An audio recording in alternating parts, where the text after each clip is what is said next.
Accident করছে। কি কি মাথা দিয়ে তো অনেক রক্ত বেরাচ্ছে। বলে যে আচ্ছা কোন জায়গায় এই অ্যাক্সিডেন্টটা হলো? এই যে সামনে এই যে পেটে বাচ্চা আছে, একটু রুমের মধ্যে নিয়ে যান না একটু মাথা। আচ্ছা বাবা আমার রুমের ভিতরে নিয়ে আসো। চলো চলো চলো। বাবা অ্যাম্বুলেন্সে ফোন দিলে কেমন হয়? না না না অ্যাম্বুলেন্স দেখা লাগবে, আপনি রুমের মধ্যে নিয়ে একটু রেস্ট করলে ঠিক হয়ে যাবে। আমার রুমে নিয়ে আসো। হায় আল্লাহ। একটু নেন আঙ্কেল নেন। বাবা এখানে বসো। প্রিয়া বসো এখানে। খুব খারাপ লাগছে তোমার? বাবা আমি অ্যাম্বুলেন্সে ফোন দিই ভালো হবে। আঙ্কেল আপনি এক কাজ করেন না, পানি চাচ্ছি, পানি? এক গ্লাস পানি এনে দেন না। আচ্ছা বাবা আমি ফ্রিজের থেকে ঠান্ডা পানি এনে দিচ্ছি বাবা। আচ্ছা আচ্ছা আঙ্কেল আচ্ছা।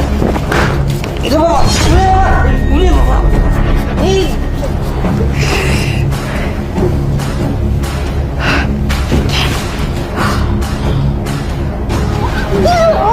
কাম হয়ে গেছে।